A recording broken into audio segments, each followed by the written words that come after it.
Hola, muy buenos días a todos y a todas. Bienvenidas a esta tercera sesión del Seminario Permanente de Investigación en Gobernanza y Desarrollo, organizado por el Centro Universitario de Tonalá de la Universidad de Guadalajara, el Departamento de Economía y Ciencias Políticas del mismo centro, el Cuerpo Académico 799, Estudios del Desarrollo desde la Perspectiva Regional y de sus actores. Yo soy su servidor, el doctor Carlos Emilio Quintero Castellanos, coordinador del seminario.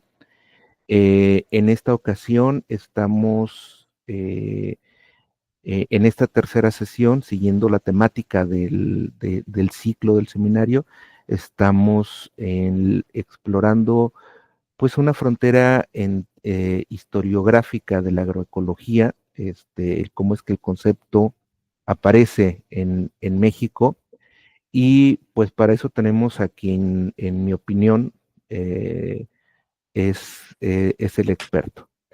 Me permito presentar a quienes participan hoy del seminario. Primero, la doctora Milagros Cruz Guerrero, es licenciada en Historia por la Universidad de Guadalajara, maestra y doctora en Historia por el Colegio de Michoacán. Entre el 2015 y el 2017 obtuvo la beca de Metodología y Técnicas de Investigación en Ciencias Occidente con la de doctora Teresa Fernández Aceves.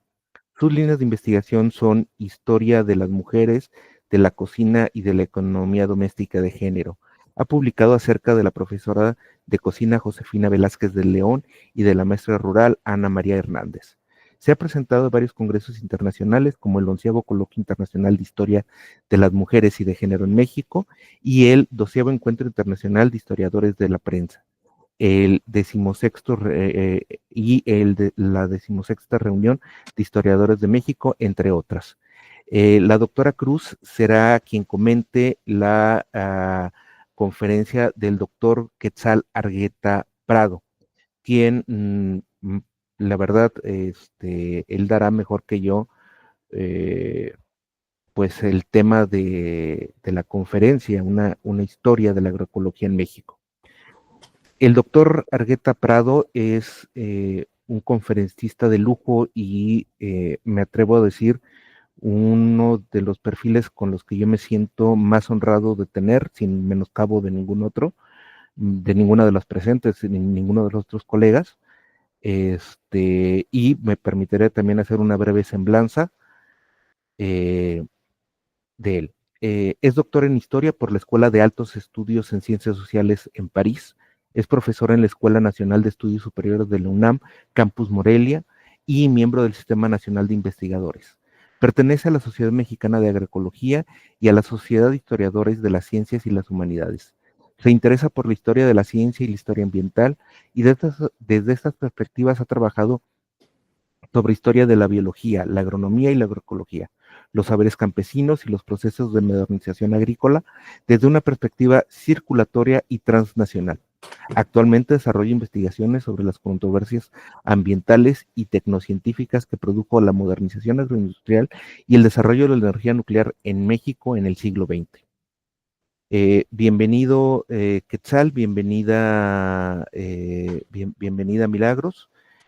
La dinámica será la siguiente: nos vamos, a efectos de no saturar las redes, a quitar los micrófonos y videos, dejaremos que Quetzal hable, pues el tiempo que tenga que hablar, y después la doctora Cruz hará un comentario sobre el trabajo del doctor Argueta. ¿Algún comentario, mentada, duda o rechifla? ¿Son muy dadas para estos? ¿No? Muchas gracias, Bueno, Carlos. una última cuestión.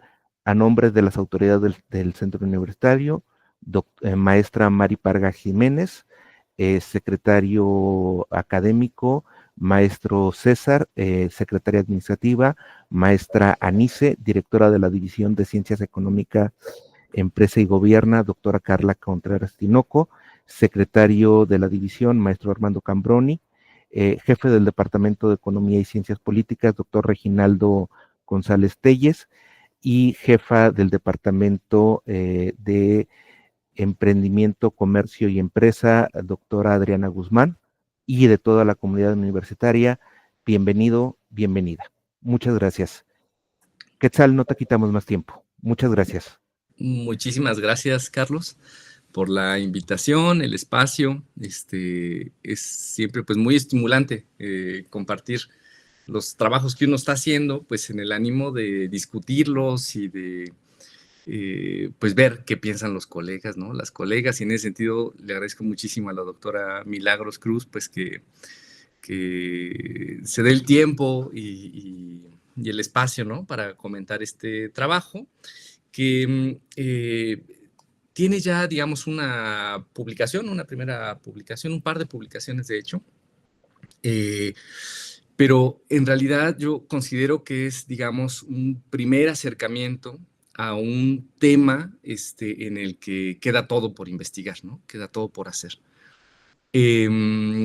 Les quiero compartir en ese sentido una presentación que titulé, digamos, muy genéricamente, Historia de la Agroecología Mexicana, entre 1920 y 1960, en la que les propongo, digamos, la hipótesis de que la historia de la agroecología mexicana tiene un marco temporal, digamos, más amplio que el que se ha planteado, discutido en la historiografía hasta ahora.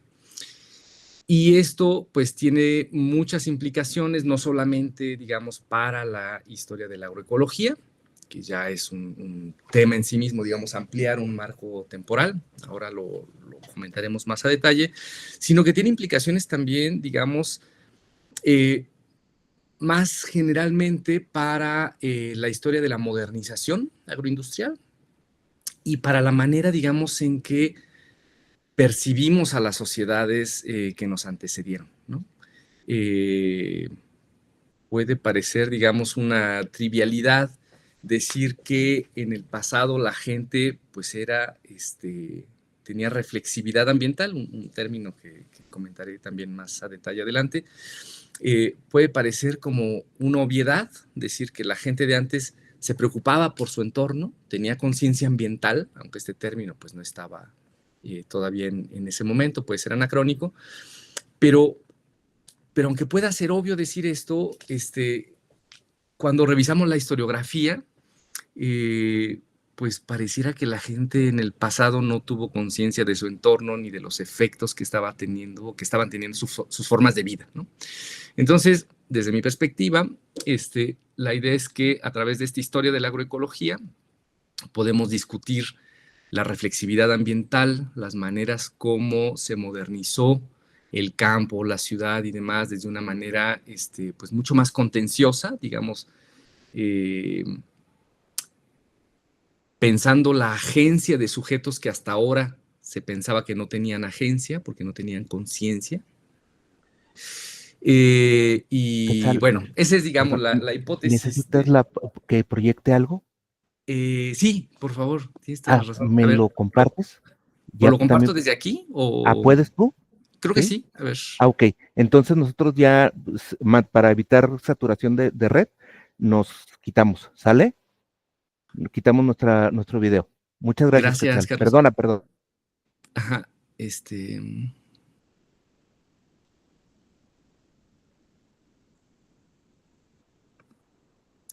¿ahí se ve la presentación? Sí, sí se ve. Ah, perfecto. Yo lo que pasa es que ya no los veo. Bueno, pero ustedes sí ven la presentación bien, ¿verdad? Sí, sí la vemos. Perfectamente, Quetzal. No te Gracias, preocupes. gracias. Entonces, bueno, pues esos son, digamos, los presupuestos que les propongo discutir a través de esta presentación sobre la historia de la agroecología mexicana en esta temporalidad en la que el concepto de agroecología pues, puede parecer un anacronismo, ¿no? A ver, esta es la primera. Primer paréntesis que quisiera hacer es que, como seguramente todo mundo coincide, La agroecología, bueno, ha sido definida, ¿no?, por algunos autores como una práctica, como una ciencia y como un movimiento. La práctica, pues, es tan antigua, la práctica de la agroecología, pues, es tan antigua como el origen de la agricultura misma, ¿no? Digamos, cuando se domestican las semillas y se empieza propiamente dicha la actividad agrícola, el cultivo de especies alimentarias, hace unos 10,000, 8,000 años, 12,000, bueno, en ese rango, pues no hay insumos agroquímicos, no hay maquinaria, ¿no? Entonces, las sociedades que empezaron a cultivar, pues tenían que hacerlo con los recursos que tenían a la mano, ¿no? Es decir, de manera agroecológica, ¿no? Pero la ciencia y el movimiento agroecológico son dos, digamos, elementos que surgen mucho más recientemente, notablemente a finales del siglo XX, ¿no? Y que han tenido, digamos, un boom pues muy espectacular, ¿no? Basta darse una vuelta por las plataformas pues, de video para percibir que la agroecología pues, está un poco en la atención de todo mundo, ¿no? Hay películas, documentales, los movimientos de neoruralismo, ¿no? Esta gente que pues cansada, decepcionada o consciente de los efectos que tiene la vida urbana, ¿no?, la vida industrial, pues deciden regresar al campo de donde sus familias habían salido en generaciones previas, ¿no? Incluso, digamos, instituciones que fueron o que estuvieron en el origen de la Revolución Verde, ¿no?, de este gran proceso de modernización agroindustrial que impulsó la adopción de semillas mejoradas, de insumos agroquímicos, pesticidas, fertilizantes y de maquinaria, ¿no? Que impulsó la Revolución Verde alrededor del mundo, este consorcio de centros, ¿no?, que se aglutinan en torno al CEGIAR, están hoy día hablando del momentum de la agroecología, ¿no? La FAO, que fue, digamos, una institución clave para esta expansión de la agricultura industrial, hoy día también está ya con no abandona, digamos, la agenda agroindustrial, pero si hace algunos años desconocía, desprestigiaba, digamos, marginaba la agroecología, hoy día la considera, digamos, como una alternativa a la agricultura industrial porque, pues, están ya muy a la vista de todos los efectos ambientales y sociales de esa agricultura industrial, ¿no? El doctor Víctor Toledo ha, digamos, conceptualizado esta explosión de la agroecología como un Big Bang, ¿no?, de la agroecología. Eso está muy claramente también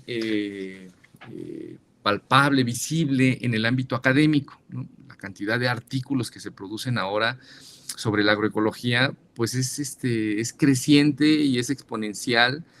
E insisto, ¿no?, se trata de una disciplina que hasta hace algunos años, pues era considerada un poco como pues como una serie de técnicas, folclóricas, pero que no tenían ningún interés, digamos, ni comercial ni social, porque respondían más a una tradición indígena o campesina, sin demasiado, digamos, conocimiento, ¿no? Y que entonces la agroecología se dijo en muchos foros, por ejemplo, de la FAO, pues incluso representaba un riesgo porque no era posible alimentar a la humanidad con la agroecología, ¿no? Entonces, impulsar la agroecología equivalía a acelerar el hambre en el mundo, ¿no? Eso se decía. Hoy día vemos que no es así. Hoy día vemos que la agroecología, sabemos que la agroecología pues constituye o está integrada por una serie de conocimientos, técnicas, que permiten la producción de alimentos de forma alternativa a la agroindustrial, ¿no? Y esto es muy relevante porque la agricultura industrial en el mundo es responsable de al menos 1/3 de las emisiones de gases de efecto invernadero, ¿no? Es decir, que el impacto climático, el impacto en el desajuste climático global de la agricultura industrial es mayúsculo, ¿no? No solamente por lo que de energía se usa en la producción de agroquímicos, por ejemplo, o en la producción de maquinaria, sino por todo el tema del cambio de uso de suelo que necesita la agricultura extensiva, por ejemplo, en el agotamiento de los suelos que implica la agricultura intensiva agroindustrial, los efectos que tiene este tipo de agricultura y los insumos que usa en términos de la erosión de la biodiversidad en general y de la agrodiversidad en particular, ¿no? Y bueno, los efectos sociales, pues, están muy a la vista de todos también en términos del empobrecimiento de los sectores campesinos que no logran acceder a estas tecnologías, el acaparamiento de tierras, en fin, hay, digamos, una lista de logros, ¿no?, muy negativos de la agricultura industrial que hacen hoy necesario pensar en una alternativa a esa agricultura y que la agroecología pues constituye esa alternativa, ¿no? Esa agricultura industrial me gusta a mí ejemplificarla con esta lámina, una ilustración de 1970 que apareció en la revista National Geographic, que, digamos, ejemplifica lo que era y lo que se quería que fuera. Dijéramos, hay un poco de realidad y un poco de ficción allí. Lo que se quería que fuera esa agricultura industrial, esa revolución verde, ¿no? En un curso que tengo aquí que doy aquí en la ENES, los compañeros en el curso me decían, es que es igualito que las ilustraciones de los supersónicos. No sé si a las generaciones que nos están viendo les hace eco los supersónicos, pero efectivamente es, digamos, en los 70s un mundo que se imaginaba pues de mucha tecnología, de campos muy estandarizados, ¿no? Llama mucho la atención campos perfectamente reticulados, muy ordenados, la tecnología pues liberando al ser humano de los difíciles trabajos agrícolas, ¿no? Pero donde incluso la tecnología parece suplantar y borrar a los sujetos, ¿no? Si uno aguza, pone atención, ¿no? Y se fija con mucho detalle, sí puede encontrar por ahí 3, 4, 5 personas, pero en general son máquinas, ¿no? Es un poco es una imagen que responde muy bien a la idea de la alta modernidad de James Scott, ¿no? De un campo que, puesto que estaba perfectamente reticulado, ordenado, donde no había sujetos, donde las variedades que se cultivaban pues estaban intervenidas y entonces maduraban todas parejito y eso permitía cosecharlas de manera pues mecanizada, etcétera, etcétera, pues permitía un control del Estado pues muy sofisticado, ¿no?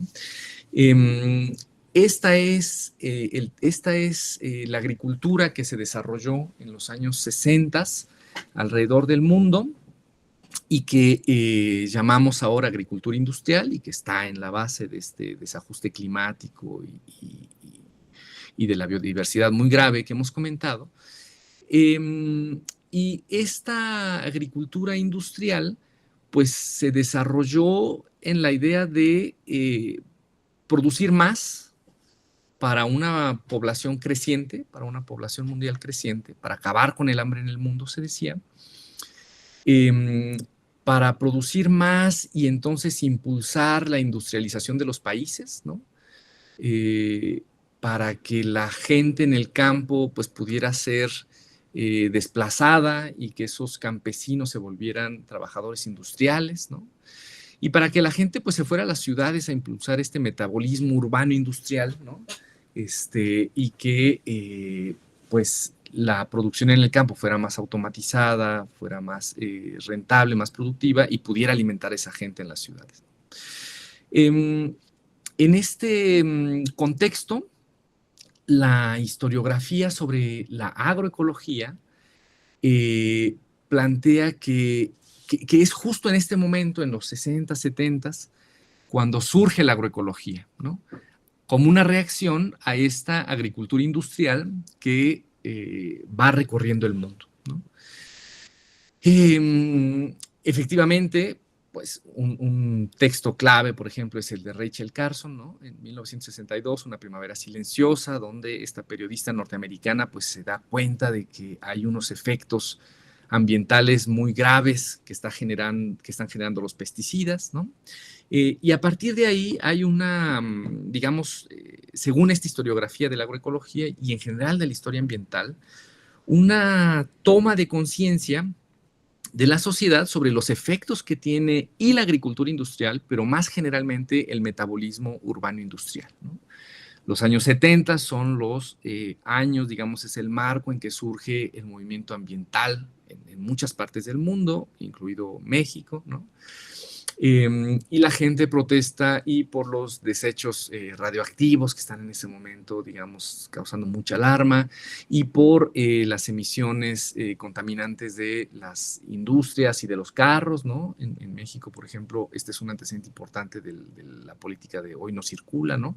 Y de las regulaciones en general en materia ambiental. Y esto ocurrió así, digamos, es verdad que en los 60s hay una especie de inflexión, una toma de conciencia global muy importante sobre los efectos de la sociedad industrial sobre el medio ambiente y entonces el surgimiento de movimientos ambientalistas y de la agroecología. Pero planteado de esa manera, esa tesis constituye también un problema, ¿no? No solo para el ámbito de, digamos, la historia de la agroecología, sino en general para el ámbito de la historia ambiental. De acuerdo con autores como Fresós, Bonneuil, Pessis, en fin, autores que han trabajado el tema, particularmente de la historia ambiental, plantean que visto de esa manera, visto, digamos, o considerando que el surgimiento del movimiento ambiental y de la conciencia ambiental surge en los 70s, producto de este aceleramiento de la sociedad tecnoindustrial, pues equivale un poco a decir que en el pasado la gente no tuvo conciencia de su entorno, ¿no? Que en el pasado los procesos de modernización ocurrieron de forma, pues, en el mejor de los casos, indolente, ¿no? Como que la gente se habría modernizado, habrían cambiado sus formas de vida sin preocuparse demasiado por los efectos que esto tenía.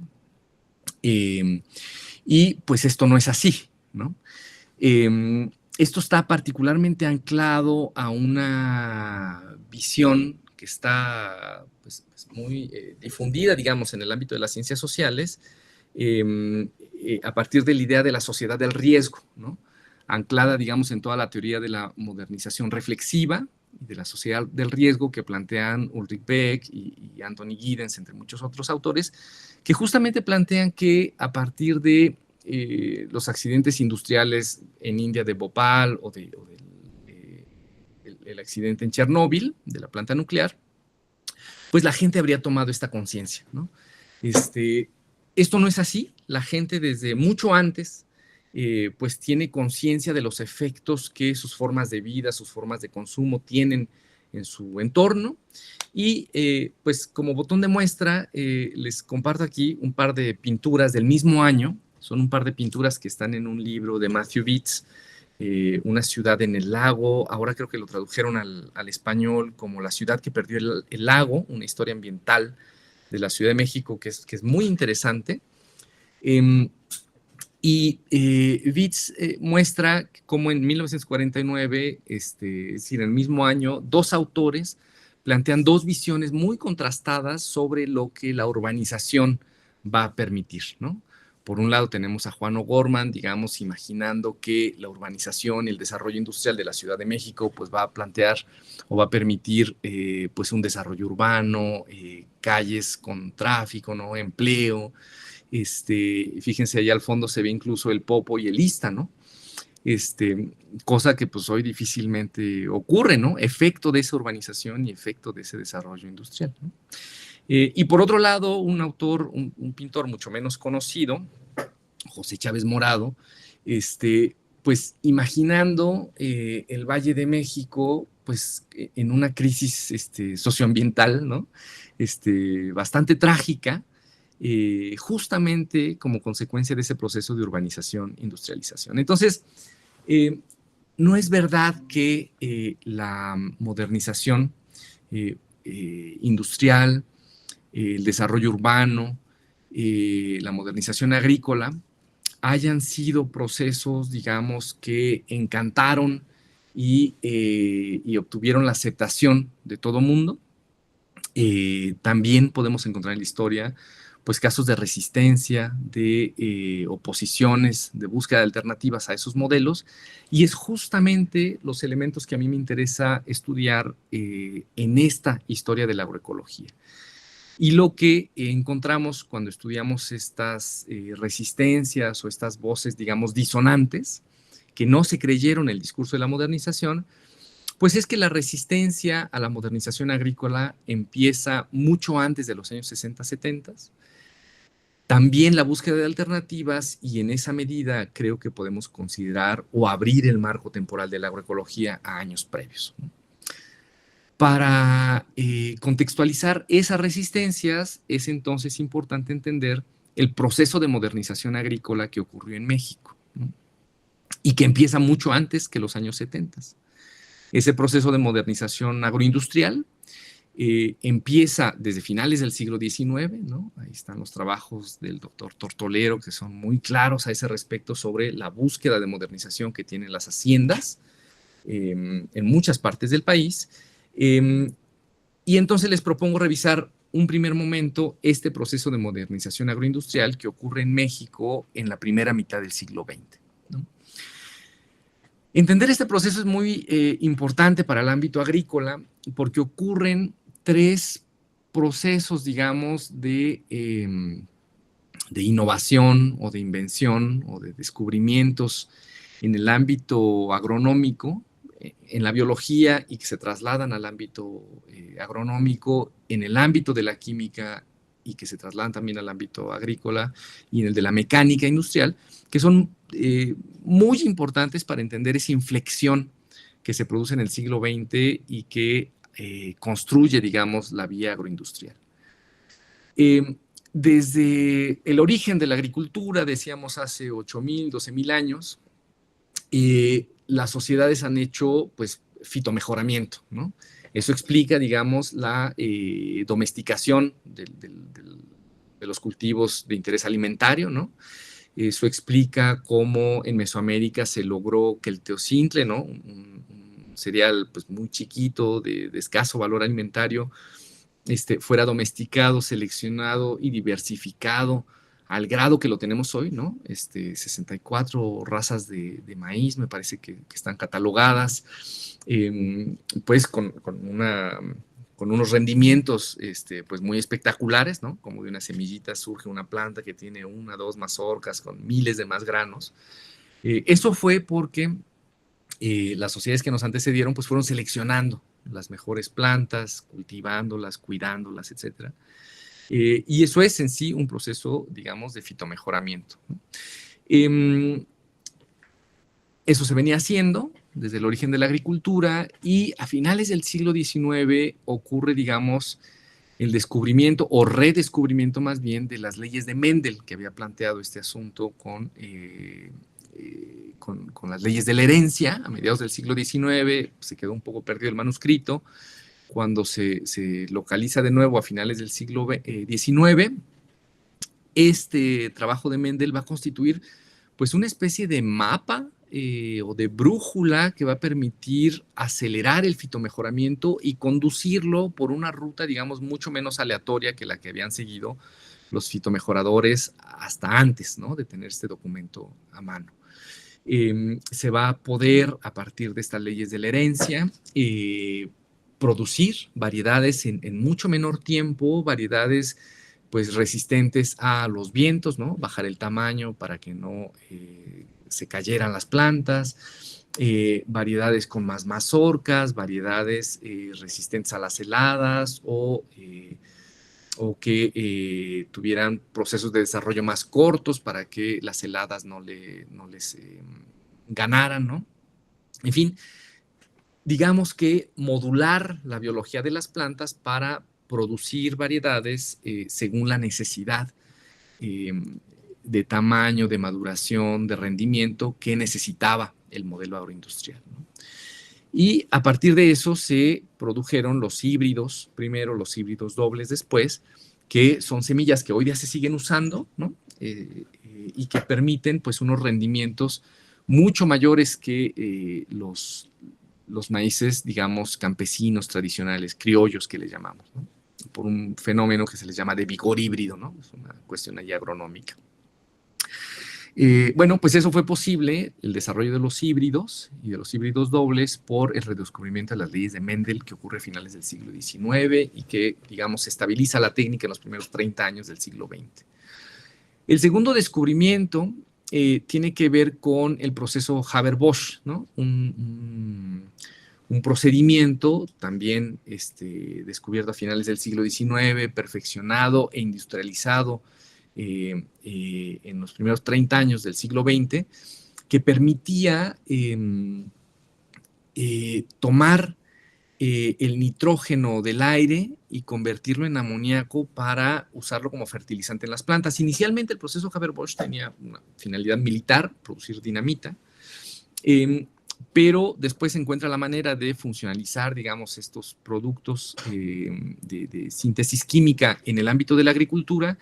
Y esto pues abrió un umbral muy importante porque hasta ese momento lo que se usaba en la agricultura comercial era el guano chileno, ¿no? De hecho, digamos, buena parte del desarrollo económico inglés tiene que ver con la importación de guano chileno, pero el guano chileno pues es un recurso, no es ilimitado, ¿no? Una vez que se van terminando las capas de guano que están ahí sedimentadas, pues ya no se repone a la velocidad que necesitaba la agricultura comercial inglesa. Y Marx mismo observa que una vez que se termine ese guano, pues se va a interrumpir, digamos, la productividad que estaba teniendo la agricultura inglesa, ¿no? Frente a ese fin anunciado del guano, el descubrimiento de la síntesis de los fertilizantes a partir del aire, de algo que flota en el aire, pues imagínense, abre un umbral que, pues inédito en la historia de la humanidad, ¿no? Los agrónomos de ese tiempo, pues, piensan que han encontrado algo así como el santo grial, ¿no? Digamos, un procedimiento que les va a permitir conseguir fertilizantes de manera ilimitada, ¿no? Y entonces hacer producir a las tierras de manera ilimitada, ¿no? Y por último, la otra innovación o desarrollo tecnológico que marca esa inflexión de la que les hablaba es la puesta a punto del el tractor mecánico, ¿no? Motomecánico, el Ford Son-T. 1914, la Ford desarrolla un tractor que permite, digamos, trabajar los campos pues de manera extensiva, ¿no? El trabajo que antes lograban hacer en una parcela de 1 hectárea, qué sé yo, 20 hombres, pues ahora lo va a poder desarrollar un operario en un tractor en pocas horas, ¿no? Entonces, pues imaginarán que estos tres inventos, innovaciones, las semillas híbridas, los fertilizantes de síntesis química y el tractor, pues abren una especie de umbral para la humanidad que permite imaginar una producción agrícola pues infinita, ¿no? Que no se iba a agotar y que iba a crecer de manera indefinida, ¿no? En la imagen ven ustedes este mural que está en Bellas Artes del hombre controlador del universo, que muestra un poco esa fe, digamos, en el progreso tecnocientífico que tiene la sociedad de aquella época, ¿no?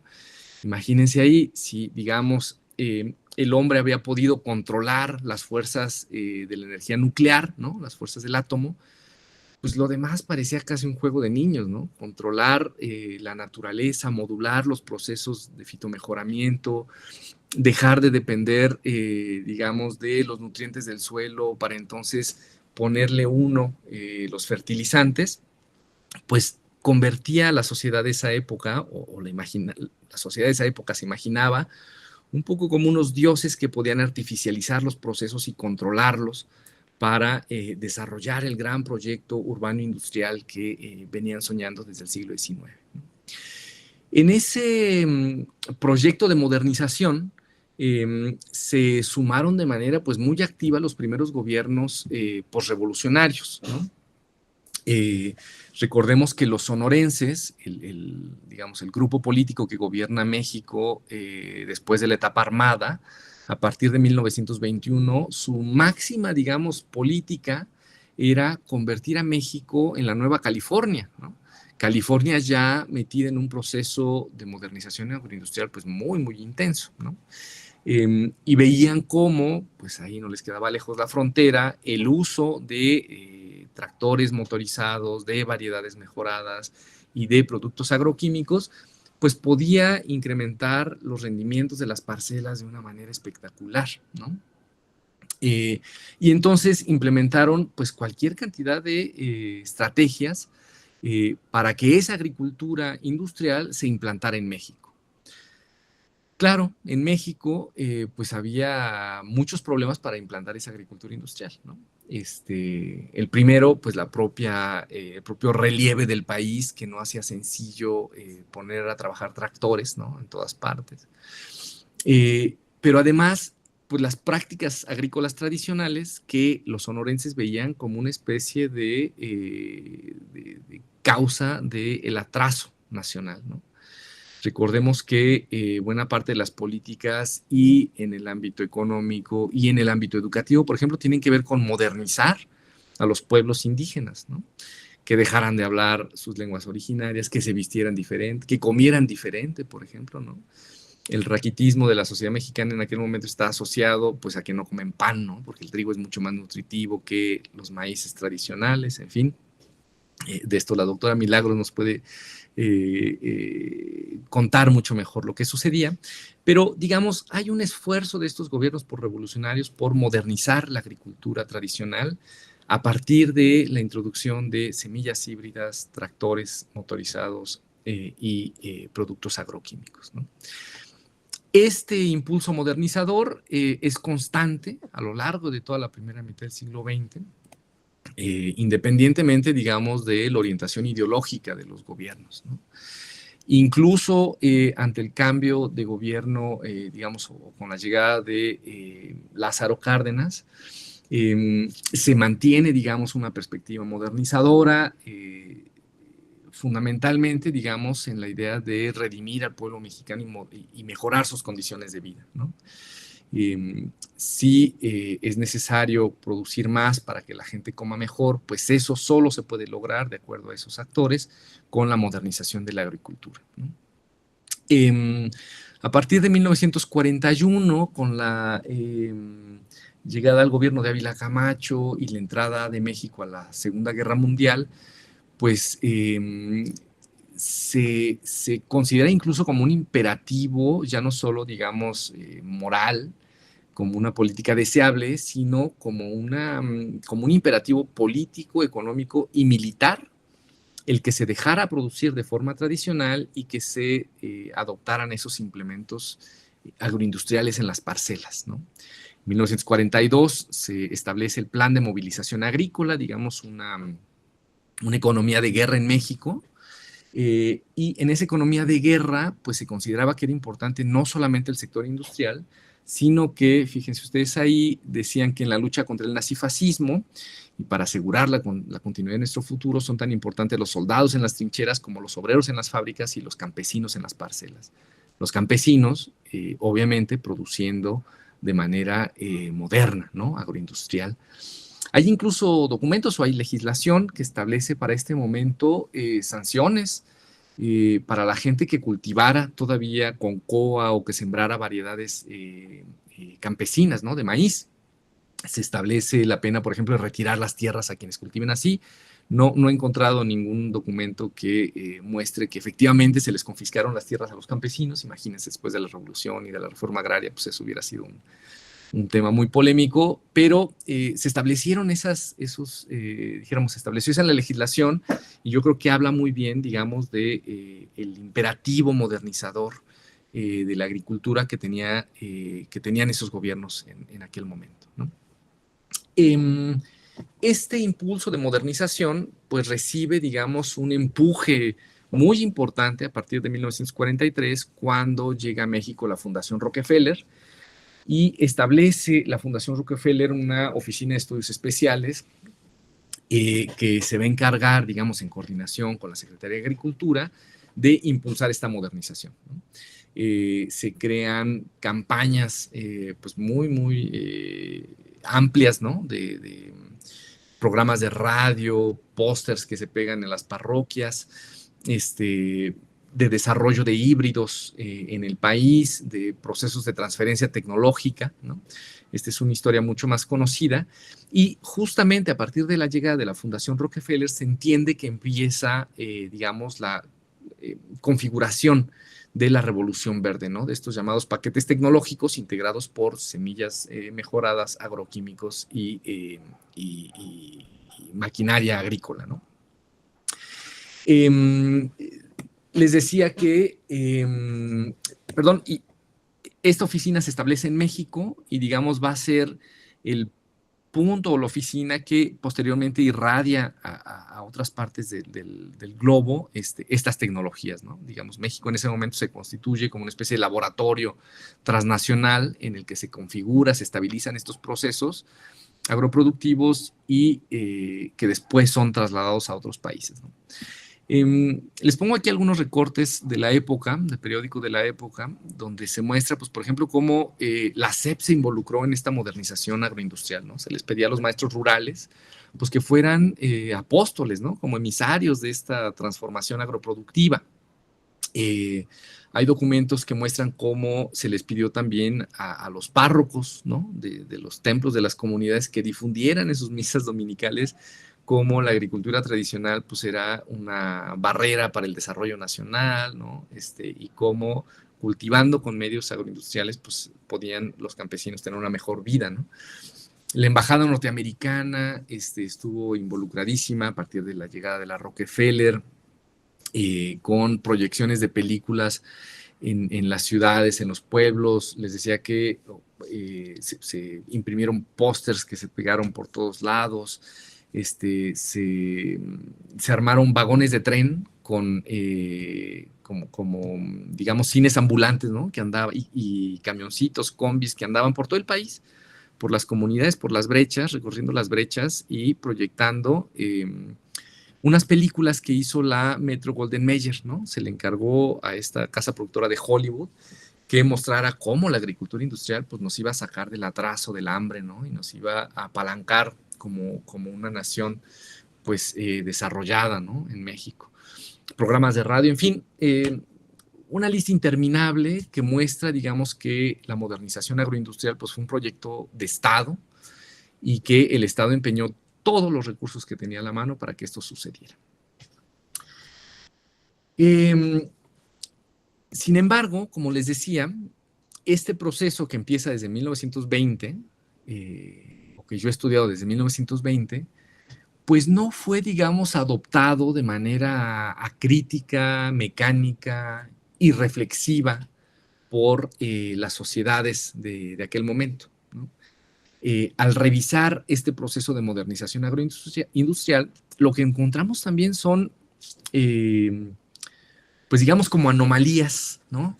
De sujetos, incluso de instituciones, que desde aquel momento pues están un poco, algunos con la duda de decir quizás sí es buena idea, quizás no es buena idea, algunos con una resistencia franca, ¿no? Con una oposición franca, decir es que esta vía agroindustrial no es conveniente, que ahora les presento, ¿no?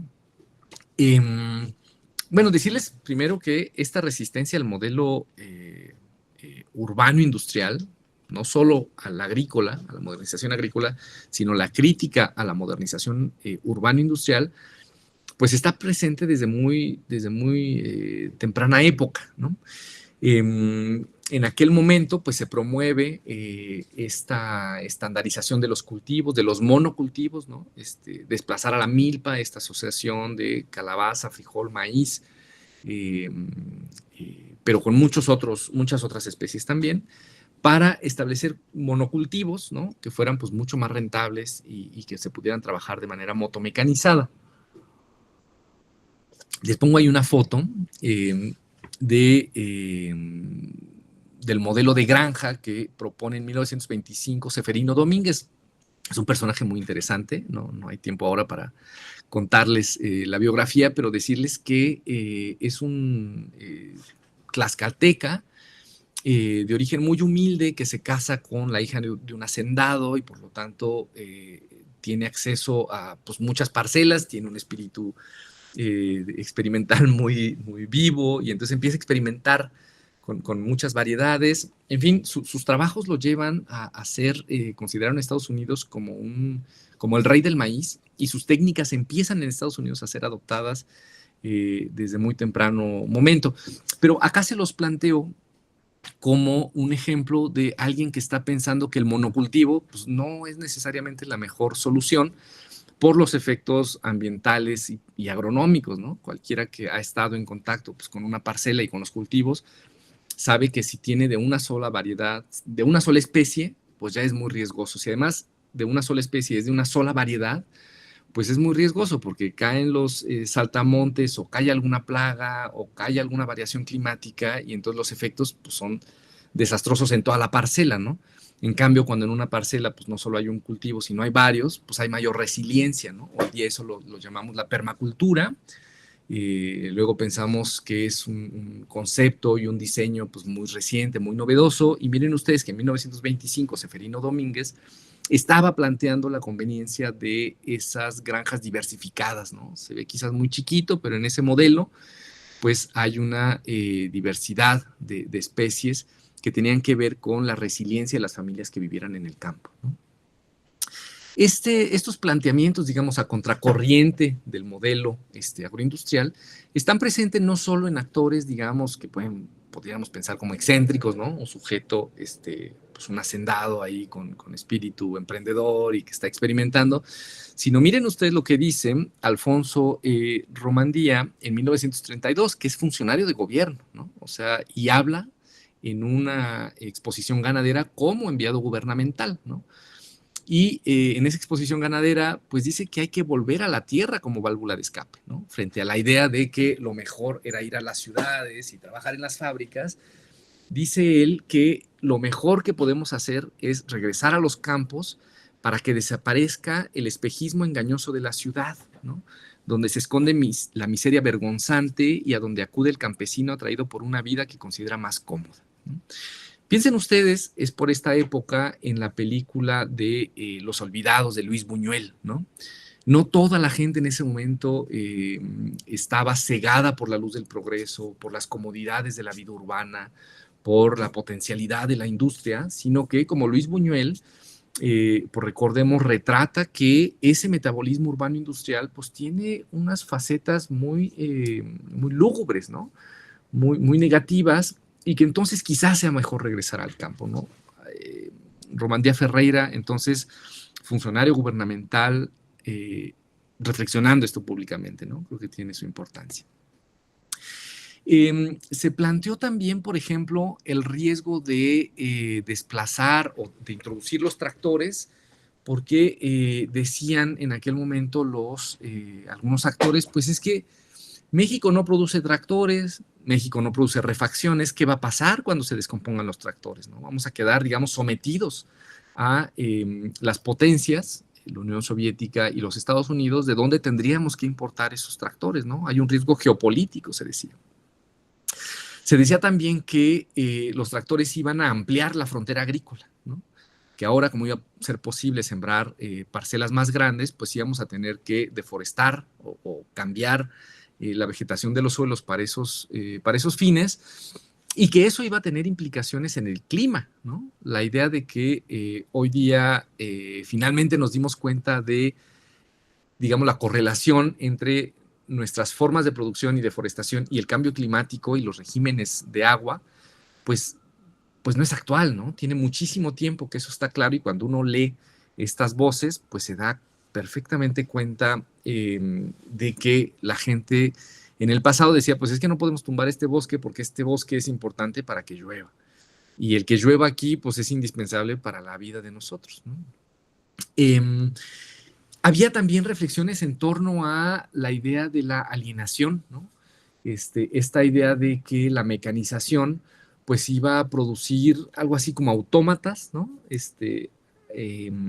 y de que iba a producir desempleo, ¿no?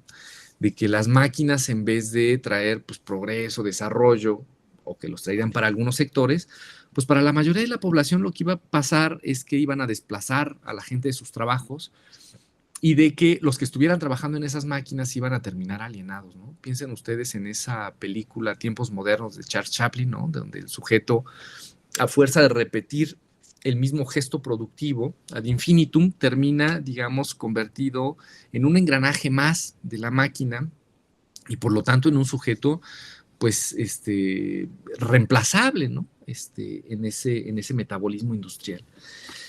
Y había también críticas de orden, digamos, económico, como esta que les propongo aquí de Ernesto Martínez de Alba en un texto que publica en el 33, donde, digamos, a partir de un diálogo ficticio que tendría un campesino con un técnico extensionista que promovía los tractores, pues el campesino le dice, pues imagínese que sí, que decido tener un tractor en el ejido, ¿qué voy a hacer después con él? ¿Quién va a cuidar de esa máquina? ¿No?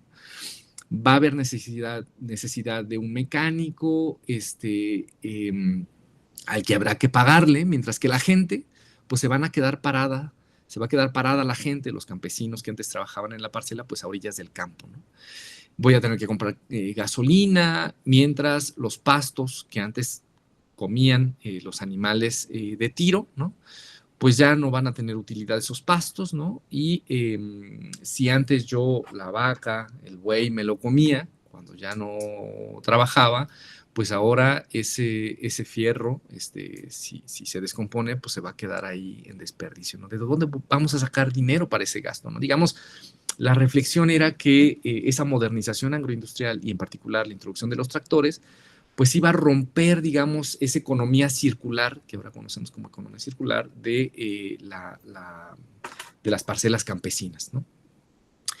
La gente no solo se opuso o no solamente tuvo, digamos, preocupación por la mecanización, sino que también tuvieron preocupación por las semillas híbridas, ¿no?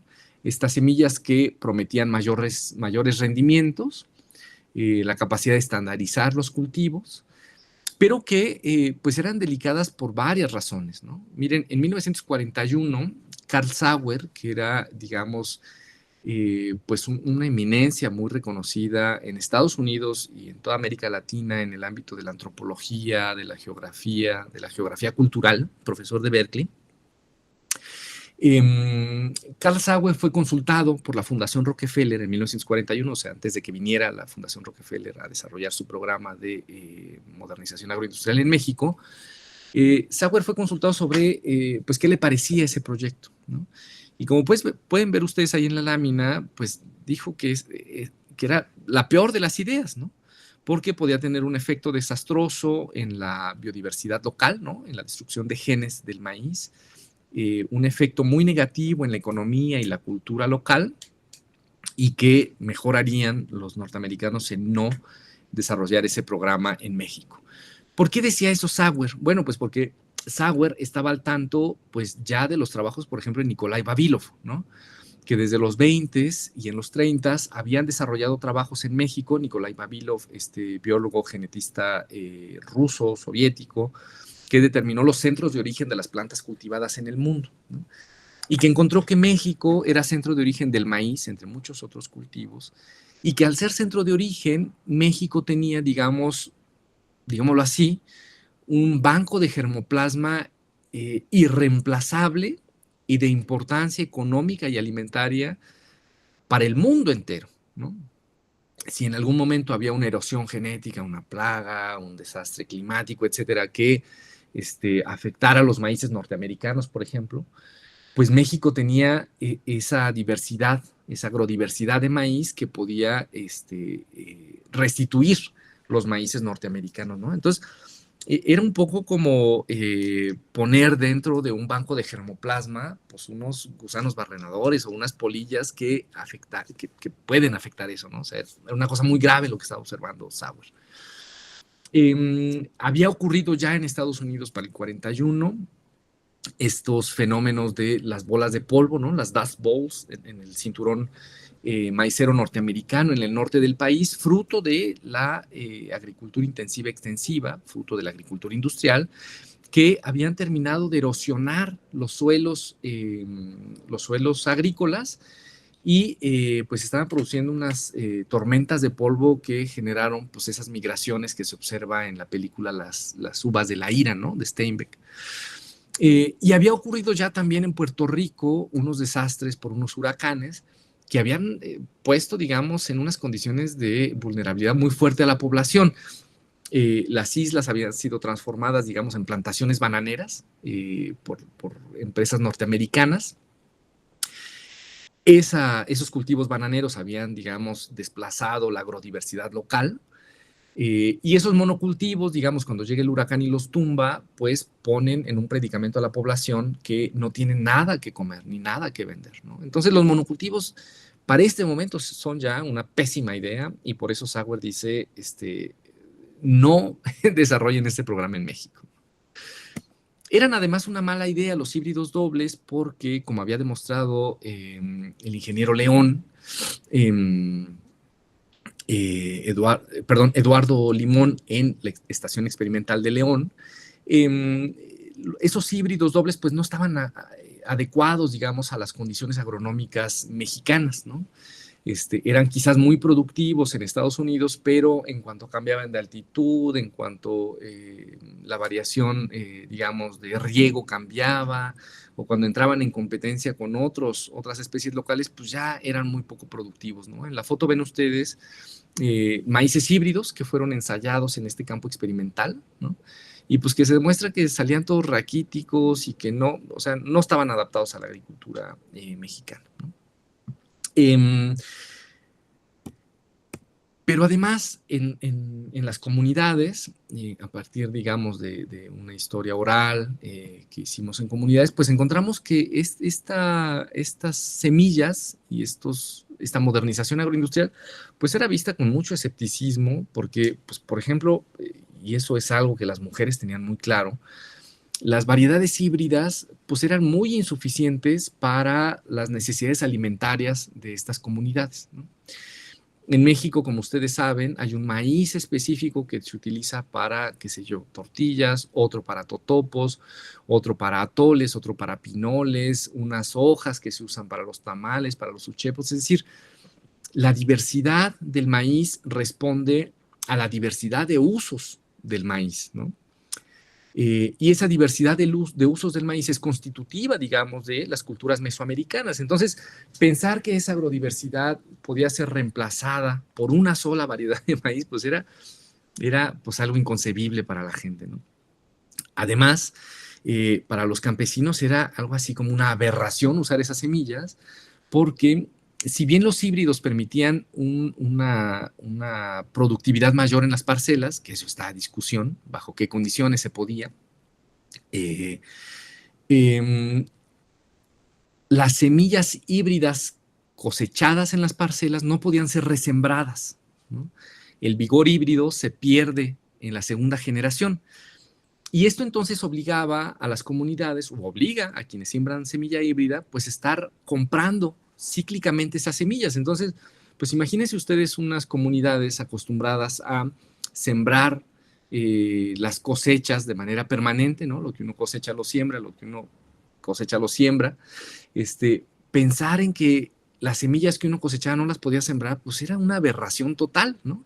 Era muy interesante desde el punto de vista comercial porque, digamos, rompía ese ciclo biológico de reproducción infinita de las semillas de maíz y la inscribía en el ciclo del capital, pero para los campesinos, pues esto era una aberración total, ¿no? Era algo así como quitar a todos los animales de tiro que podían tener en sus corrales y dejar solo mulas, ¿no? Que son muy trabajadoras, pero que pues no tienen descendencia, ¿no? La descendencia es muy raquítica. Entonces, era como un contrasentido. Por ejemplo, en los relatos de estas comunidades también hay como una alarma que decían, pues, ¿cómo voy a echar agroquímicos en la milpa si yo necesito comerme los quelites, por ejemplo, ¿no?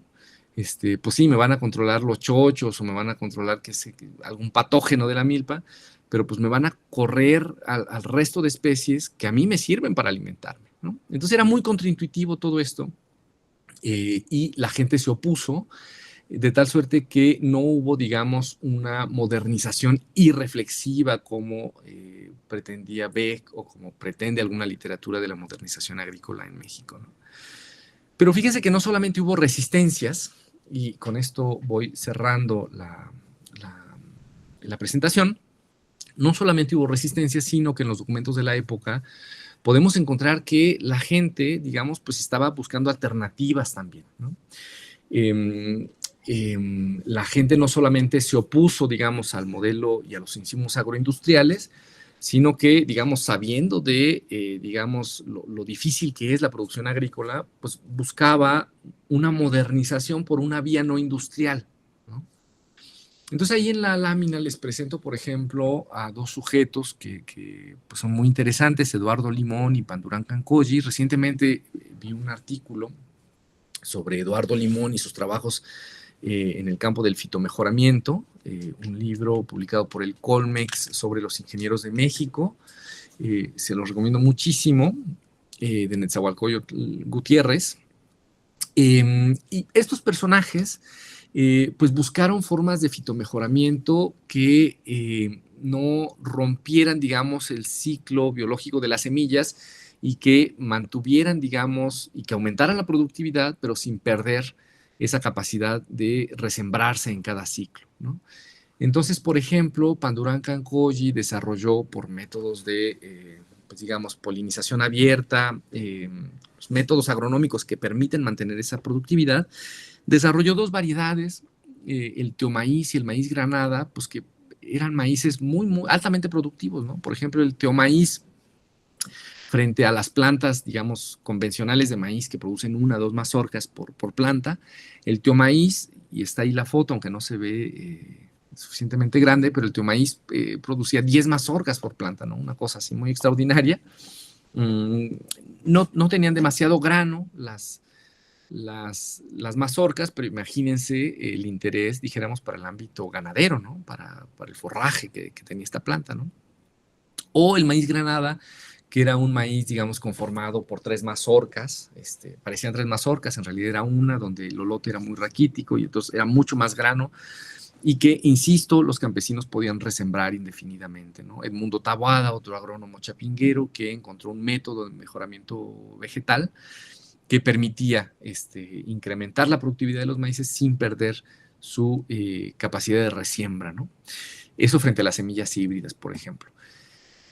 Frente a los fertilizantes de síntesis química, por ejemplo, pues se ensayaron diversos métodos que en realidad tenían que ver con la recuperación, pues, del conocimiento pues tradicional en la materia, ¿no? Y con la movilización de los recursos que tenían a la mano, ¿no? Tienen ustedes ahí en la presentación los trabajos que se hicieron, se formalizaron, digamos, estos experimentos para ver qué aporte de nitrógeno le daba a las milpas la siembra de un trébol, ¿no?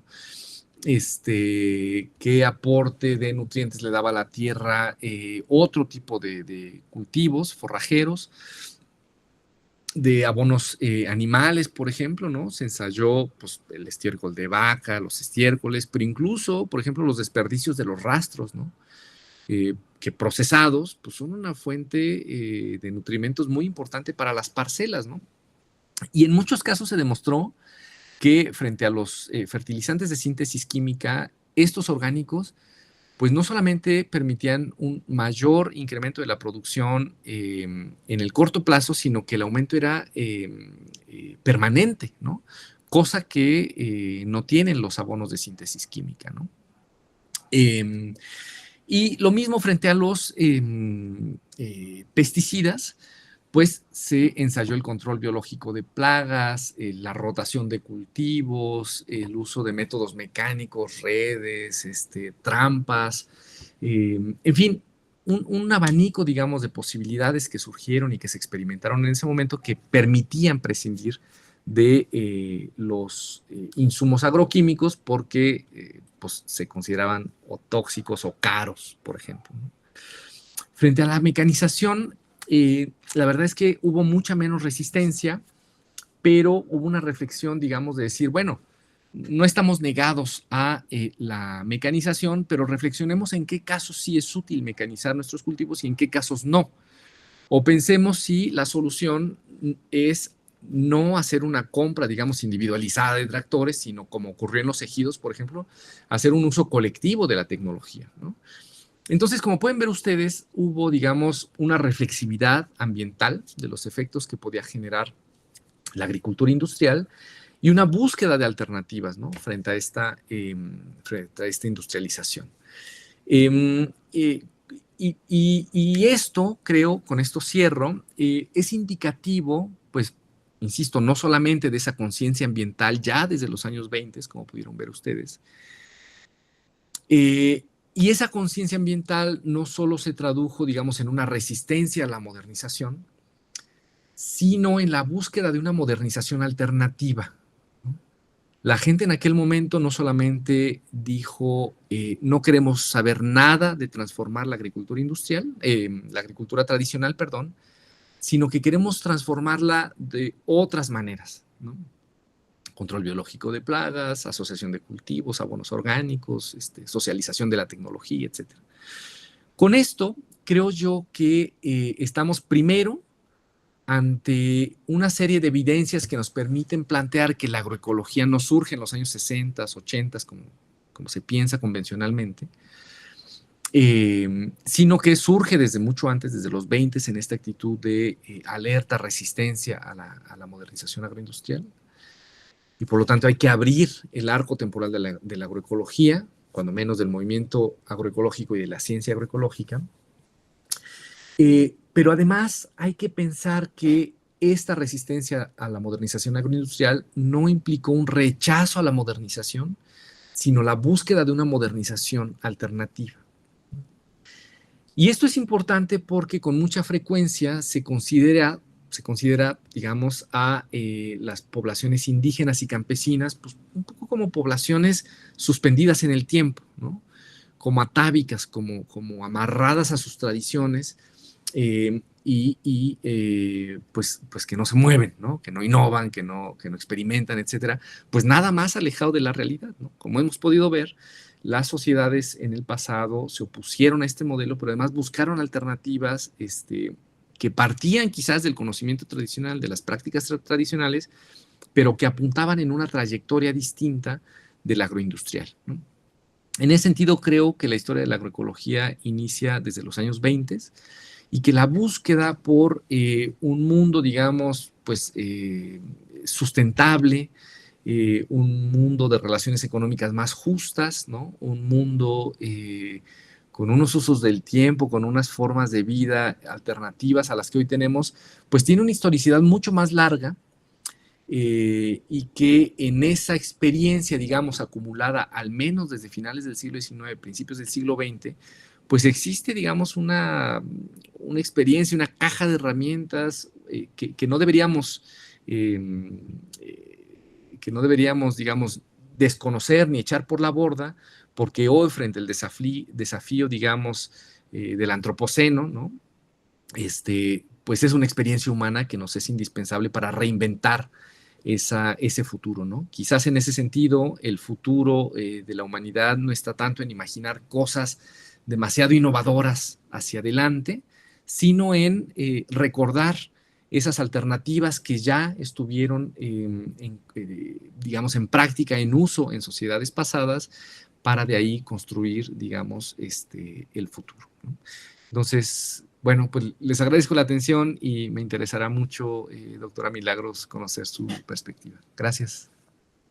Muchas gracias, Quetzal. A continuación, la doctora Cruz, Milagros Cruz, hará algunos comentarios. Bienvenidos a los miembros del cuerpo, a los miembros del cuerpo académico porque se integren. Quetzal, muchas gracias. Interesantísimo. Yo sí me quedé prendido. Te doy la voz, Milagros. Muchas gracias, doctor Quintero, por su invitación a esta conferencia y a leer y escuchar el trabajo del doctor Quetzal. La verdad no lo conocía y esta línea de investigación, que como bien mencionó, no es nueva, relativamente nueva, ¿no? En los términos de la historiografía mexicana. Y sí me llamó mucho la atención desde el nombre de la conferencia, ¿no? La historia de la agroecología, y me preguntaba cómo historizar la palabra, ¿no? Porque efectivamente las prácticas estaban, pero entonces ¿dónde las identificamos? ¿No? Y era así como algo que tenía yo en la cabeza desde que el doctor me invitó a escucharlo. Y me fui a la prensa, a la hemeroteca del Informador, que es como la hemeroteca, aparte de la Hemeroteca Nacional que está en línea. Bueno, lo que tenemos aquí en Guadalajara, pues es muy, muy extensa y desde muy principios del siglo XX documentada y digitalizada. Puse la palabra agroecología y la primera me apareció en 1989 y viene de Suiza. Entonces dije, claro, no, o sea, estamos hablando ya muy finales de los 80, tal como nos lo acabas de mencionar. Y entonces buscar estas otras alternativas que bien proponen los campesinos, los huertos familiares, las granjas, como para ir identificando dónde está. Al principio de tu conferencia, bueno, muy atinadamente mencionas en tu hipótesis, si hay un arco temporal más amplio, ¿no? De la agroecología atrás de los 60, y como lo acabas de argumentar, lo hay, sí, lo hay, yo también diría que lo hay, en efecto, aunque yo no me dedico específicamente a línea histórica, ¿no? Sino más historia de la comida, no tanto es historia de la alimentación, porque son dos vertientes diferentes, y sin embargo está, ¿no? Sí aparece, y sí la puedes documentar. Me parece que esta reflexividad ambiental que tú arguyes en tu conferencia, efectivamente estaba presente, y la encontramos muy presente desde inicios del siglo XX, inclusive desde finales del XIX, ¿no? Citaste el trabajo de Alejandro Tortoledo, ¿no? Con su famosa obra de la COA, la máquina de vapor, y donde desde el gobierno ya de Porfirio Díaz empezamos a ver estos esfuerzos por industrializar el campo, un campo, México era casi todo campo. Ahora, ¿qué tipo de campo? ¿Qué tipo de tierras? No todas eran cultivables. En el norte encontramos estas tierras para ganado, entonces no eran tierras que se pudieran producir y producir, ¿no? A mayor escala como se pretendía. No es lo mismo tampoco el Bajío, ¿no? Conocido como el granero de la España en su momento, o el occidente, finalmente el sur, los diferentes sur, inclusive, ¿verdad? Entonces me llama mucho la atención de qué manera esta historia de la agroecología en México se podría regionalizar a través de varios estudios, ¿no? Como Sergio Valerio Ulloa ha documentado en sus diferentes trabajos, ¿no? De historias de las haciendas aquí en Jalisco. Esteban Barragán, ¿no? En Michoacán, que además Michoacán tiene 7 regiones, ¿verdad? Como tú bien lo sabes. Y entonces estamos hablando de otro tipo de regionalizaciones de esta agroecología. Salvador Álvarez también, Brigitte Boy, bueno, la historia del agua, tan cercana también esta cuestión de la historia agroecológica más allá de la tierra, y este binomio, ¿no? que se va conjuntando, como para pensarla así. Está la línea de investigación muy interesante, pero pienso, si la fracturamos y la empezamos a regionalizar, ¿qué encontramos, verdad? Entonces, igual, no dejan de ser comentarios al aire en torno a tu ya muy robusto trabajo, me parece. Y quizá también algo más para documentar esto que en tu artículo nombras la etapa precursora, un artículo que puede compartirme el doctor Quintero, de la evolución de la agroecología, que tú ya la fuiste mencionando. Yo aquí traía unas notas, pero tú las ibas contestando y me llama mucho la atención, ¿no? Y para historizar la palabra, efectivamente buscar en las leyes la propiedad de la tierra, la tenencia de la tierra. Después de la reforma agraria encontramos otro tipo de propiedad de la tierra, las leyes de los créditos, la creación del Banco Nacional de Crédito Ejidal. Estos bancos se crearon y después se llamó Banco Nacional de Crédito de la Agricultura, precisamente para incentivar la mayor productividad en el campo mexicano. Entonces, a veces me pregunto, y nos pasa mucho como historiadores, ¿dónde quedaron estos documentos? ¿Dónde están los documentos de estos bancos que nos pudieran dar luz a qué se daban los créditos? Adquirir nuevas herramientas, nuevas tecnologías, esto que tú ya mencionabas, ¿no? Porque aparte lo divides entre semillas, los fertilizantes y la maquinaria. Son como las 3 grandes vertientes, según entendí, de esta línea de investigación para responder tu hipótesis. Y quizá en este tipo de institutos crediticios que se crearon a partir de la reforma agraria y con Lázaro Cárdenas, podríamos encontrar algunas de estas respuestas, ¿no? E ir documentando más esta conciencia, sí, ya de la agricultura que había en el afán de producir mayor número de semillas, ¿no? La población estaba creciendo, el campo mexicano se modificó. Estamos hablando también de poblaciones, ¿no? Poner el acento en los campesinos. Tú ya bien lo hiciste con estas cuestiones de lo de la maquinaria, ¿no? Pero bueno, si metemos un tractor, ¿qué hacemos con los campesinos, no? O sea, había un éxodo a las ciudades, los campesinos, las campesinas, los niños son mano de obra de las comunidades campesinas, ¿no? Entonces también pensar como en toda esta heterogeneidad de la población campesina, las diferentes clases sociales dentro de la población campesina, y la formación de los ejidos, efectivamente, ¿no? Que además los ejidos fueron los principales beneficiados, por así decirlo, en colectivo, de la reforma agraria al día de hoy. Entonces, pensaba como en voz alta en torno a tus comentarios, ¿no? Buscar a partir de estas sociedades ejidales también, porque sé que hay asambleas, si generaron documentación que nos pudiera orientar más y dar más luz para historizar esta palabra. ¿Dónde estaba esa conciencia de la agricultura, no? Y como rescatar las voces de los campesinos, precisamente, de estas personas que eran la población a la que deseaban impactar en un inicio, ¿no? Beneficiar obviamente a todos, pero el impacto lo recibieron ellos. Entonces, pero pasa lo mismo donde está esta documentación, ¿no? Y no sé si has encontrado alguna, mencionabas por ahí algunos archivos.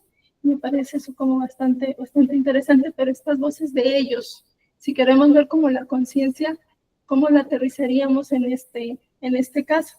Tengo un recetario que lo voy a compartir lo mencionaba al inicio Ana María Hernández, una maestra rural, porque muchos de estas políticas recayeron en los profesores rurales, las misiones culturales de la SEP 20, 30. Lo que hicieron fue como ya sabemos, ¿no? Estos maestros que se fueron a educar los rincones de México para que la población aprendiera a leer y escribir, pero no solo eso, les enseñaron muchas cosas más, y entre ellas eran esta precisamente, y en este recetario se llama Cómo mejorar la alimentación del campesino y del obrero. Su cuarta edición es la que yo tengo, de 1935, dedicada precisamente a Lázaro Cárdenas. Es un recetario con un posicionamiento político muy marcado de esta profesora de cocina. Está más orientado a la población campesina. Creo que es una manera igual ahí de rescatar las voces, quizá, o que pudiéramos tener otro tipo de acercamiento de esta conciencia a la que tú te deseas acercar, donde efectivamente, y al igual que la ilustración de Seferino, dice a las mujeres hay una casita granja, ¿no? Y les empieza a escribir cómo poder hacerlo. Y si te queda semillas, frutas en los huertos, en tu casita granja, y tus cría de animales de pequeñas proporciones, gallinas, ¿no?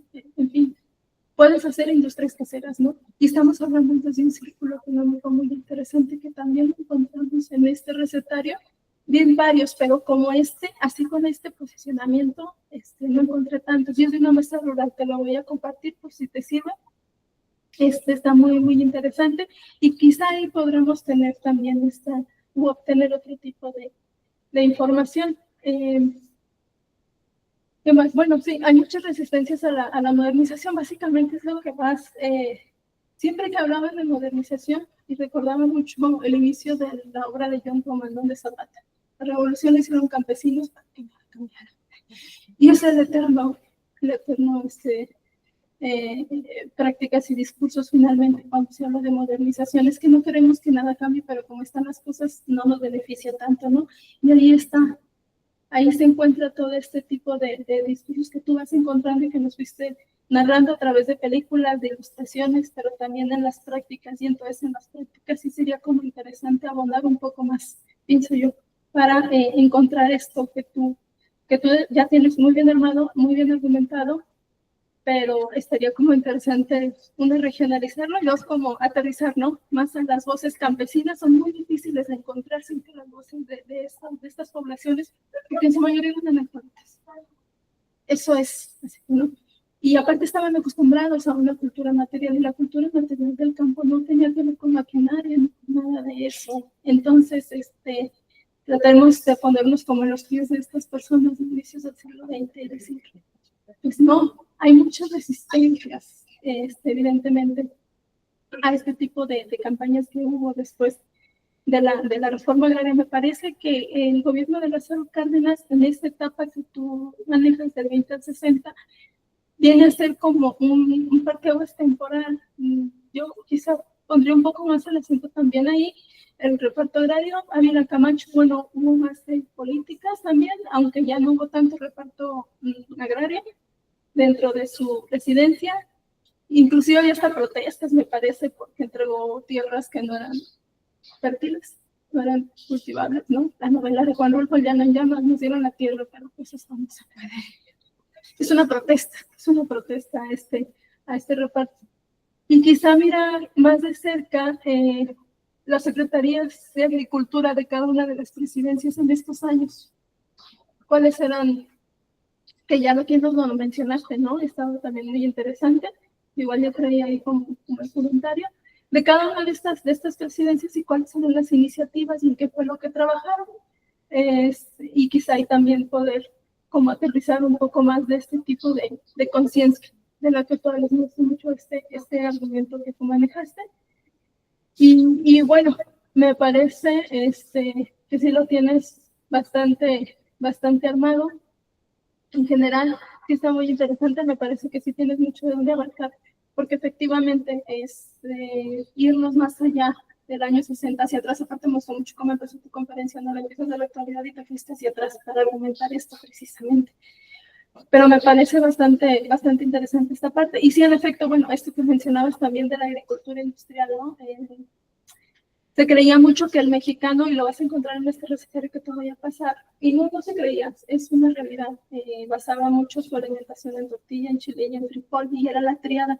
Y el atraso nacional estaba argumentado sin bases científicas, precisamente que se consumía mucho chile, y por eso el mexicano era como es, y es muy enojón y no aprende tanto. Y bueno, todo este atraso lo argumentaban en la alimentación, hasta que en el 43 se funda el Instituto Nacional de Nutriología, luego llamado de nutrición, y finalmente se van haciendo más conocimientos donde dicen, no, mira, el maíz sí era importante y sí nutría, ¿no? Entonces el mexicano no está atrasado por esto, por otras cosas, pero por esto no. Entonces empieza a haber ya todo un cambio de discurso, pero basado precisamente en estudios científicos que sí me hizo ruido, porque justo llega la Fundación Rockefeller, se crea el instituto y vienen todas estas nuevos estudios científicos basados en la nutrición, en la alimentación del mexicano, etcétera, y que van cambiando también el discurso, y lo vemos en en mi caso yo lo veo en recetarios de cocina, ¿no? Está como ahí muy marcado todos estos nuevos productos para que las mujeres pisaran, ¿no? Y entonces encontramos, como tú dices, y el círculo está bastante interesante, así como lo estás planteando. Y bueno, y también lo vemos en las políticas, ¿no? Crearon estas estatales como CEINSA, CONASUR, ONSA, ¿no? Finalmente, que parten de lo mismo, ¿no? Pero eran para alimentar a la población. Y están marcados también, evidentemente, en estos contextos históricos como el milagro mexicano, ¿no? Este desarrollo estabilizador, historia de la economía, un director por Santiago que está conectado, esto más del tema, ¿no? Están muy conectados también a esto de historia del clima, del medio ambiente, del cual el doctor Luis Rioja, precisamente en el Colegio Michoacán, tiene un seminario, pero eso se llama historia del clima.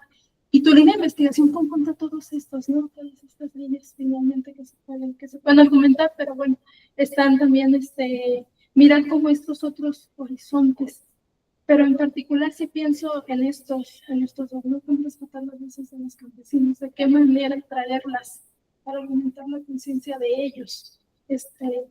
No eran pasivos, para nada, nunca lo fueron, ¿no? Y en la época colonial, y eso también ya está documentado, nunca lo fueron, y los vemos también en estas resistencias a la modernización.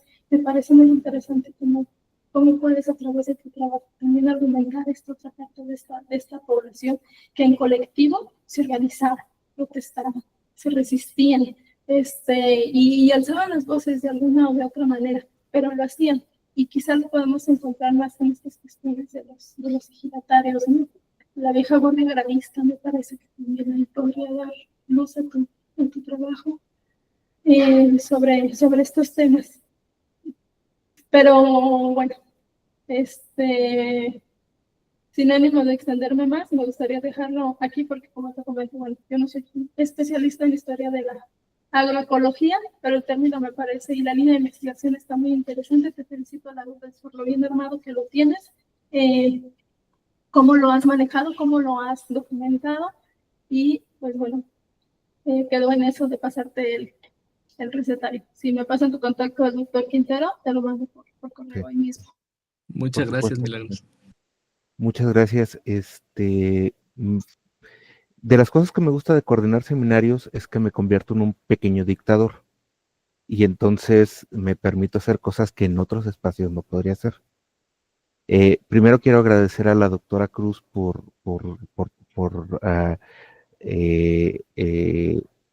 participar como comentarista en algo que no es su tema, pero que como historiadora no es profana en la disciplina que comparten tanto Quetzal, tú Quetzal, como ella. Y me parece que son las cosas que son temas y puntos relevantes. Por supuesto que hago el contacto, creo que estos son los espacios donde se pueden hacer, y pues poniendo un poco también en entredicho a Quetzal, me gustaría hacer muy clara que espero que esta sea una primera de muchas colaboraciones, tanto en el centro universitario como con el cuerpo académico y en el seminario. Eso prefiero ponerte ahorita en un mal aprieto, pero bueno, yo concuerdo con Milagros, tu trabajo y con la exposición que yo había tenido antes en el Congreso de la Mujer me parece interesantísimo, y me parece muy interesante por lo que al final recuperas, y ya lo hablo desde mi disciplina, que es análisis de gobernanza, análisis de política pública, que para qué sirve la historia. ¿Sí? Y haré un breve comentario también un poco para cerrar. Insisto, lo que me gusta de ser coordinador es que puedo ser un pequeño dictador. Yo interpreto, y lo digo como un profano en la historiografía, interpreto que las instituciones revolucionarias se posicionaron políticamente en contra de lo que entenderíamos como agroecología. Las políticas eran políticas orientadas a la producción agroindustrial, basándose en uso intensivo de innovaciones químicas, con energías fósiles, con un gran impacto, con lo que ahora llamaríamos una gran huella de carbono. Y me parece muy interesante esto que señalabas al final, Quetzal, sobre cómo es que podemos recuperar la historia para plantearnos futuros distintos. Y a mí me queda la duda, me pregunto, si en los gobiernos, no digo de los 60 para adelante, no digo de la primera alternancia de los 2000 para adelante, sino de los gobiernos que ahora en los que estamos, están recuperando los saberes agroecológicos de manera tal que puedan ayudar a, no sé si revertir o mitigar el calentamiento global. Eh, no usaré el término que tú propones porque creo que es tu propiedad intelectual, Quetzal, y espero que en algún momento también nos lo compartas.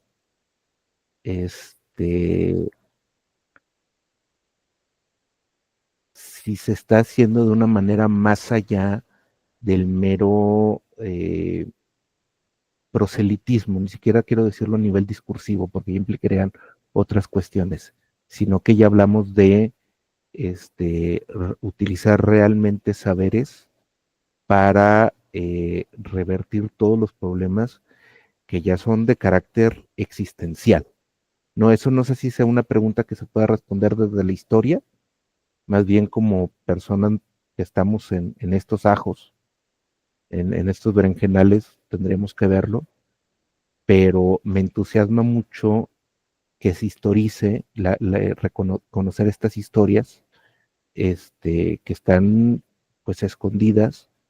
Yo, por ejemplo, y yo estudio esta cuestión de la agricultura, no tenía idea de los maíces, del maíz granada, no tenía idea de que eso existieran, y me entusiasma, ¿no? O sea, yo estoy más familiarizado con la caña de azúcar, que es un cultivo y es una agroindustria terriblemente contaminante, ¿no? Y en ese sentido, este tipo de cosas, pues abre muchas vías de cuestionar las prácticas políticas y de asignación de valores que no reconocemos, ¿no? O sea, a mí me parece, y hago este comentario, no quiero decir que sea una pregunta, lo digo de un comentario como un profano de la historia como, como disciplina, pero por lo que me parece tan relevante tu trabajo y por lo que a, me entusiasma mucho haberte invitado, y pues también es eso.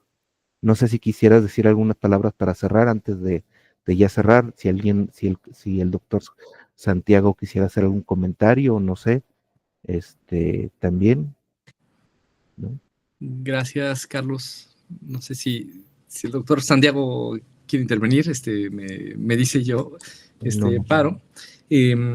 Pero bueno, no, agradecerte, Carlos, Milagros, sus comentarios. Pues tienen toda la razón en los puntos que dicen. Quisiera retomar algunos de Milagros y algunos tuyos, Carlos, en el sentido de que efectivamente el estudio que está publicado, pues digamos, discute la cuestión y hace el planteamiento de la necesidad de ampliar este arco temporal de la agroecología sobre la base de evidencia, digamos, general o de actores más del ámbito nacional, ¿no? Pues están ahí agrónomos de Chapingo, legislación nacional, revistas de circulación nacional, que para mí constituyen, digamos, una evidencia muy potente que muestran que pues, la gente no incorporó de manera crítica esas innovaciones y que se opuso y que buscó alternativas, ¿no? Entonces, para mí eso constituye como un marco de análisis que me permite, pues digamos, tensar como la historiografía, y justamente lo que sigue, o yo esperaría, es pues estudios regionales, ¿no? Estudios locales inclusive. Que están ahí, digamos, pendientes y que tienen dificultades, y ahí voy al otro tema que decías, doctora Milagros, por el tema de las fuentes, ¿no? O sea, no es sencillo captar, digamos, o hacer historia desde abajo, ¿no? Porque claro, o sea, si uno hace historia de ese proceso, las fuentes que uno tiene más a la mano en los archivos, pues son los documentos gubernamentales, ¿no? De instituciones académicas, donde pues están interesados en promover la agricultura industrial, y si uno se queda con esos, pues parecería que hubo consenso en que ese era el tipo de agricultura que se debía promover, ¿no? ¿Cómo se empieza a documentar esa historia desde abajo, ¿no? ¿Cómo poner en práctica lo que dijeron los marxistas ingleses, ¿no? Pues justamente una sería en la prensa, hay mucha información, digamos, que uno puede leer de manera, es un término muy grande, pero digamos como contrahegemónica. Hay un montón de disputas, por ejemplo, en la prensa, sobre campesinos que dicen, es que desde que se puso el monocultivo, la agricultura industrial de la caña al lado, pues está llevando todo el agua, ¿no? Y yo que tengo otro tipo de agricultura, pues no me está llegando, ¿no? Entonces, bueno, uno lo puede percibir en un primer término como una disputa económica quizás, pero si uno indaga quizás más, es un indicio que apunta hacia una reflexividad ambiental y una crítica de modelos de vida, por ejemplo, ¿no? Y entonces para eso uno tiene que hacer historia oral, para eso uno tiene que leer las cartas de los archivos, quizás no los oficiales, pero sí los archivos personales de los actores, ¿no? Donde están pues ahí consignadas como todas estas dudas que en ese momento son como más íntimas, ¿no? Menos profesionales. Decirles que allá en Guadalajara tienen ustedes un acervo, pero así de oro, para documentar esta historia, que es los archivos del Fondo Enrique Beltrán, ¿no? En la Biblioteca Pública de Guadalajara. Ahí están los archivos del Imernar, y está una colección hemerográfica que es única en el país. Está la revista de guanos y fertilizantes de México, que después fue Fertimex, y pues ellos, digamos, interesados a partir de los 50 en todo el tema de fertilizantes fósiles, previamente estaban con investigación muy detallada sobre abonos orgánicos, por ejemplo, ¿no? Y todo ese cúmulo y muchas otras revistas que tienen en ese fondo, que de verdad, ojalá que algún estudiante se interese en estudiar. No hay catálogo, ¿no? Y que se interesen en trabajar esos fondos y en documentar, pues, esas otras historias, esas contrahistorias, ¿no? Que no son las oficiales de la modernización agroindustrial. Eso permitiría ir avanzando en la regionalización de este proceso. Y hacerlo para el caso del maíz y hacerlo para el caso de muchos otros cultivos, ¿no? Porque, digamos, de nuevo, si uno se queda con las visiones oficiales, el desastre que hoy tiene el cultivo del aguacate en Michoacán, por ejemplo, o el de la fresa en el Bajío, o el de la caña en otras zonas tropicales del país, pues digamos como que se normaliza porque el relato oficial es que no sabíamos que iba a haber esos efectos, ¿no? Y además de que no sabíamos, no había alternativas para hacerlo de manera distinta, ¿no? Cuando uno ve esas voces desde abajo, cuando uno utiliza esos enfoques, digamos, críticos y revisa la historia de otra manera, pues resulta que sí se sabía que iba a generar un desastre y además se sabía que había alternativas, ¿no? Entonces, yo creo que es muy importante hacer este ejercicio, digamos, de historias alternativas, de búsqueda de modernizaciones alternativas, porque nos permiten discutir primero el desastre contemporáneo desde otro punto de vista, ¿no? No desde la normalización del desastre, sino desde una perspectiva crítica, y además encontrar las razones por las que se avanzó por ese camino. Bueno, si sabíamos que iba a ser un desastre y si además había alternativas, ¿por qué seguimos por esta vía, no? Y ahí, digamos, hay todo un campo, digamos, de estudios sobre el tema de la agnotología y filosofía de la ciencia que está muy desarrollado y que es muy interesante para, digamos, vacunarnos contra esa, digamos, esa fe ciega que luego solemos tener hacia el progreso, ¿no? Y que yo creo que si apostamos por un mundo alternativo, realmente alternativo, pues tiene que ser a partir de unas bases muy distintas de las que tenemos hoy día, ¿no? Entonces tenemos que empezar a ver cómo se hacía antes, en términos productivos, pero incluso en términos de formas de vida, ¿no? Y no sé si efectivamente hoy día con las políticas contemporáneas estamos en una situación radicalmente distinta de la agroindustrial, pero sí me queda muy claro que hay un viraje muy importante, digamos, a partir de revisar esta historia desde los 20 al presente. Hay un artículo por ahí que publicamos con el doctor Víctor Toledo. Está en inglés todavía, está en proceso de publicarse en español, sobre la evolución de la agroecología en México, desde 1920 hasta el 2023, creo que hicimos esa revisión. Los programas contemporáneos, después de esa revisión, pues, me queda claro que tienen muchos problemas, desafíos que resolver, pero visto en términos históricos, me queda muy claro que hay un viraje, ¿no? O sea, sí estamos en una trayectoria muy distinta de la que veníamos implementando a nivel gubernamental, cuando menos a partir de los 60, ¿no? A partir de los 60 hay un desplazamiento total de los saberes, de las tecnologías, de las alternativas agroecológicas, ¿no? Porque justamente son el freno que tiene la agricultura nacional, y hay digamos, una apuesta por la agroindustria total que se mantiene al menos hasta el 2018, con algunos paréntesis, con algunas excepcionalidades regionales que están ahí consignadas en el artículo, que son muy interesantes.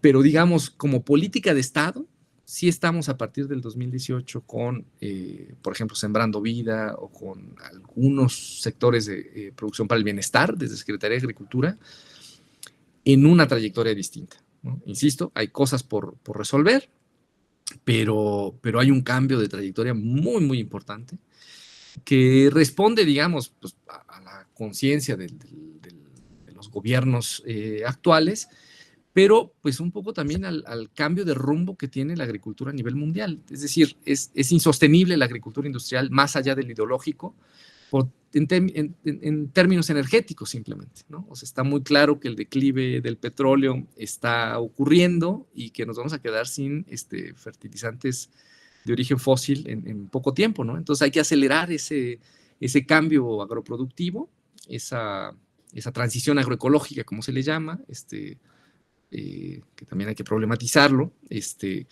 pero sí hay un cambio de rumbo, hay que discutir cómo lo conceptualizamos y qué podemos esperar de él, ¿no? Pero bueno, pues muchas gracias, oigan, por sus comentarios muy interesantes.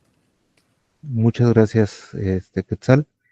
Pues bueno, gracias a todas y a todos. Estaríamos cerrando. A nombre de las autoridades del centro, las instancias organizadoras, agradecemos al doctor Quetzal Argueta de la ENES UNAM sede Morelia. Sí lo dije bien, ¿verdad? Porque luego Perfecto. es que luego la UNAM tiene muchas siglas, discúlpame, Sí. y muchos acrónimos.